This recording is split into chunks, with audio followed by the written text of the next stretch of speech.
दोस्तों नमस्कार, Lord Buddha electronic में आपका स्वागत है। और आप ये जो देख रहे हैं एक जूम चार्जर है 48 वोल्ट का। ये टोटो का चार्जर है और इसमें एक प्रॉब्लम बहुत कॉमन है।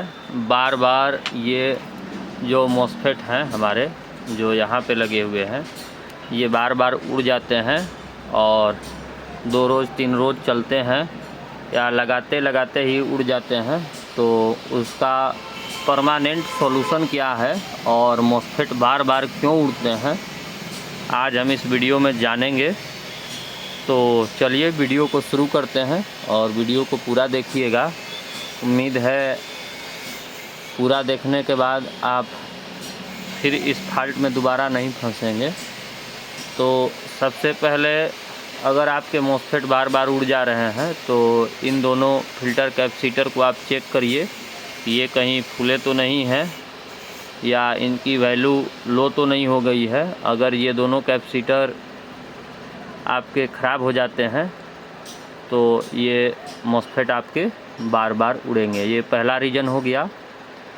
दूसरा रीज़न में इन दोनों मॉसफेट को चालू करने के लिए यहाँ पे 2 ड्राइवर ट्रांसफार्मर लगाए गए हैं और इसको जो पल्स आता है वो 3525 आईसी से आता है। तो ये पल्स जो हैं दोनों मॉसफेट पे एक साथ आने चाहिए। उसको चेक करने का तरीका हम आगे वीडियो में बताते हैं। तो सबसे पहले हम इस मेन फ़िल्टर कैपेसिटर को रिमूव करते हैं और मॉसफेट को रिमूव करते हैं और आपको पल्स चेक करने का तरीका बताते हैं। तो हमने यहाँ से मेन फ़िल्टर कैपेसिटर रिमूव कर दिया है। अब इन दोनों मॉसफेट को रिमूव करते हैं बारी बारी से। तो प्राइमरी सेक्शन से ये हमने दोनों मेन फ़िल्टर कैपेसिटर रिमूव कर लिया है और ये दोनों मॉसफेट को रिमूव कर लिया है। और रिमूव करने के बाद पीसीबी के हम इस साइड चलते हैं। यहाँ पे आप देख सकते हैं ये जो 2 ड्राइवर ट्रांसफार्मर लगे हुए हैं, एक ये और एक ये।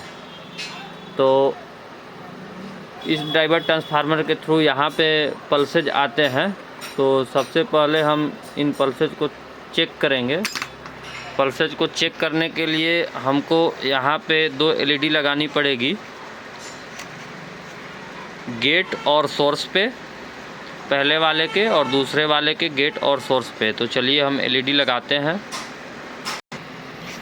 दोस्तों पल्स चेक करने के लिए हमने पहले वाले के मॉसफेट के गेट और सोर्स से एक एलईडी लगाई है, दूसरे वाले मॉसफेट के गेट और सोर्स पिन से दूसरी एलईडी लगाई है। आप देख सकते हैं ये एलईडी हमने इसलिए लगाई है कि जब भी हम इसको एसी पावर 220 वोल्ट देंगे तो ये पल्सेज को चेक करेंगी। अगर ये दोनों एलईडी एक साथ ऑन होती है तो ये दोनों मॉसफेट हमारा एक साथ ऑन होगा।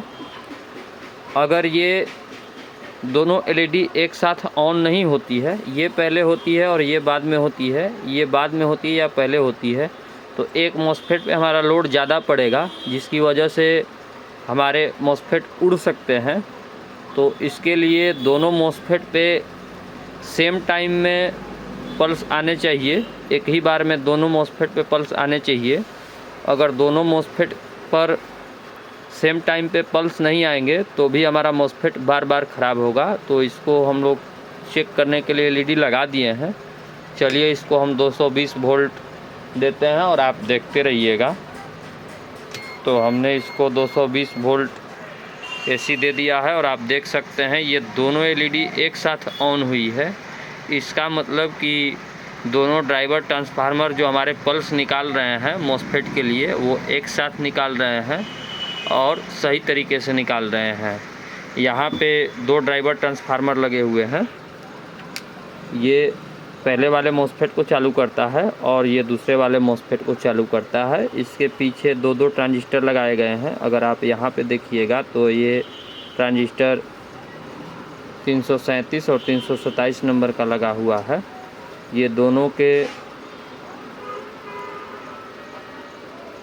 बेस और एमीटर आपस में जुड़े हुए हैं। यहाँ पे अगर आप देखिएगा ट्रैक को ध्यान से तो इन दोनों ट्रांजिस्टर के बेस और एमीटर पर आपस में जुड़े हुए हैं और इस पे जो पल्स आती है वो 3525 आईसी के पिन नंबर 11 और 14 से आती है, जो 3.5 वोल्ट की होती है। अगर यहाँ पे आप वोल्टेज अगर चेक करेंगे अभी प्रेजेंट टाइम में, तो आपको 3 से लेके 3.5 तक वोल्ट देखने को मिल सकते हैं।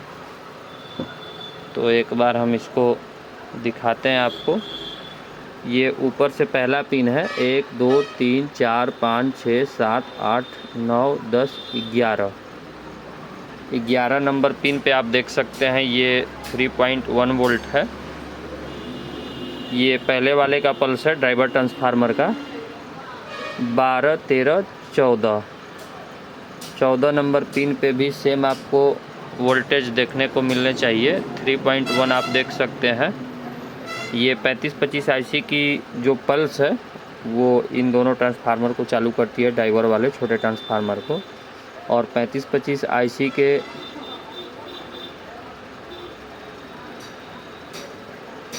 13 और 15 नंबर पिन पे 12 वोल्ट की सप्लाई दी गई है। अगर आप यहाँ पे चेक करिएगा 13 और 15 नंबर पे, तो आपको 12 वोल्ट देखने को मिल सकते हैं। ये देखिए, ये हम 3525 आईसी के 13 नंबर और 12 नंबर पे चेक कर रहे हैं। ये यहाँ पे 12 वोल्ट आपको मिलेंगे। तो अगर मॉसफेट आपका बार बार उड़ रहा है तो आप मेन फिल्टर कैपेसिटर चेक करिए और इन दोनों पल्सेज को चेक करिए। ये दोनों पल्सेज एक साथ बन रही हैं कि नहीं बन रही हैं। इनको चेक करने के बाद आपका फॉल्ट क्लियर हो जाएगा और आपके मॉसफेट बार बार नहीं उड़ेंगे। यहाँ पे अगर आपकी पल्सेज पहले या बाद में कोई भी आती है तब पर भी आपका मॉसफेट उड़ेगा। कभी कभी ये 3525 आईसी भी ख़राब होने के कारण मॉसफेट बार बार जलते हैं, क्योंकि ये जो पल्स की रेटिंग है वो कम ज़्यादा कर देती है RTCT पिन से। तो एक बार आप 3525 आईसी को भी बदल के देख सकते हैं, क्योंकि पल्स जनरेट का काम ये 3525 आईसी करती है। अगर ये 3525 आईसी भी आपकी ख़राब हो जाएगी, ये वाली आईसी, तो आपको मॉसफेट बार बार उड़ सकते हैं। तो हमारा ये वीडियो कैसा लगा ज़रूर बताइएगा, शेयर करिएगा, लाइक करिएगा, सब्सक्राइब करिएगा।